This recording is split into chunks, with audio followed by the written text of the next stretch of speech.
Browns' Shedeur Sanders might start again, if one QB injury goes his way versus Eagles.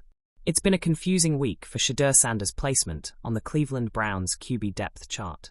He started their preseason opener with the 3 players ahead of him unavailable. He played very well, throwing 2 touchdowns in an efficient performance. And then he began this week still as QB4 for the Browns. Despite that, he's still got a chance to start Saturday in the second preseason game against the Philadelphia Eagles. Head coach Kevin Stefanski shared that news with reporters on Wednesday morning, with one catch. If Dillon Gabriel is healthy, he will start.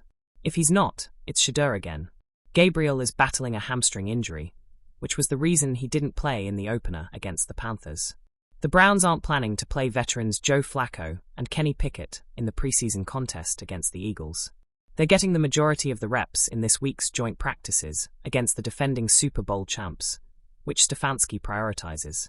That leaves the weekend to the rookies. The Browns also still have Tyler Huntley around if Gabriel is unavailable, and the Browns want to give reps to someone after Sanders. The rookie from Colorado did everything he could in his first preseason outing to prove that he's at least got a chance of making things work in the NFL after falling to the 5th round and pick number 144. There were number 12 Browns jerseys for Sanders scattered around the crowd in Charlotte, along with some number 2 Colorado jerseys. Clearly, he has a large base of support. Even if he doesn't start Saturday, he should see ample reps behind Gabriel. And if Sanders can build on his first strong performance, he'll continue to make the case that there's a real NFL future for the player who was passed on 143 times before the Browns finally drafted him. He stands at the sideline like a sentence waiting for a period. Not incomplete, exactly, but paused mid-thought. The preseason has a way of turning small things into loud things. A good throw becomes a highlight loop. A clean pocket becomes an argument on the radio. For Shedeur Sanders, the argument arrives folded into a single little conjunction. If. Coaches love conditionals the way sailors love wind. He'll start if our guy can't go. It's a hinge that swings an entire week. It's a doorway that opens to heat lamps and bright lights. That if is not cruelty. It's readiness offered on a timetable someone else might cancel. For a rookie, it's both mercy, the chance to learn in flashes, and temptation, the instant to make noise loud enough to drown out every other voice. Cleveland is an appetite. It hungers for certainty, but feeds on hope. The city leans into summers like that, waiting for a season to make sense. When the starter's name lights up on an injury report, the communal mood jerks, a collective inhalation. Sports radio scribes rearrange lineups in real time. Text chains bloat with elliptical emojis and video edits. In locker rooms, veterans don't say much. They look. Trust is not given, it is noticed, and when a rookie smells of steadiness, old men take notice like dogs turning toward a new scent. Shedeur's tape is not a single miracle. It's a series of small certainties. The way his shoulders don't hurry when the pocket creaks, the way his eyes find the soft place in coverage before receivers cross there, the way a throw lands like a pact between him and the man who caught it. Against Carolina, he did the things that make theater directors squint. Timing, restraint, pocket work that reads less like debutante theatrics and more like homework done late and well. Those moments built a scaffold for an if that suddenly looked a lot less hypothetical. The if turns a week into an audition. Meetings become scripts. Each rep in practice reads like an answer to an unspoken question. Can you manage 3 and outs? Can you change a 2-minute series into a lesson in time? Can you stand when the rush collapses and still be poetry with a football? Coaches watch hands and feet. Teammates watch posture. The huddle has its own grammar. Who speaks, who nods, who locks eyes and doesn't flinch. For a rookie, earning those looks is half the job. There is magic in sudden responsibility. It simplifies. When someone tells you, you might start, fear and focus are both sharpened.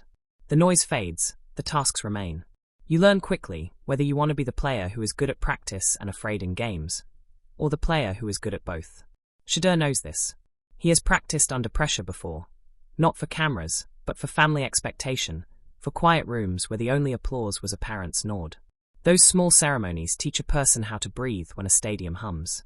If the injury falls his way, the first series will be the real yardstick. Everyone remembers first drives. They are microcosms, a tidy sample of preparation, calm, and nerve. A clean first drive can hush questions. A staggered one can create them. The rookie's job is not to make every throw shine. It is to make the offense feel less like a game of chance and more like a shared plan. Line calls, cadence, subtle audibles, they all translate trust. If he gives the room that translation early, panic loses its script. But there's also a sly danger in conditional glory. It glows like a match in a dark room. Crowds can confuse heat for permanence. Media can craft arcs where there were only paragraphs. The league is patient in its killing of narratives. It lets a name rise and then watches whether it settles into workmanlike repeatability. The smartest observers will look beyond the highlight to the habit.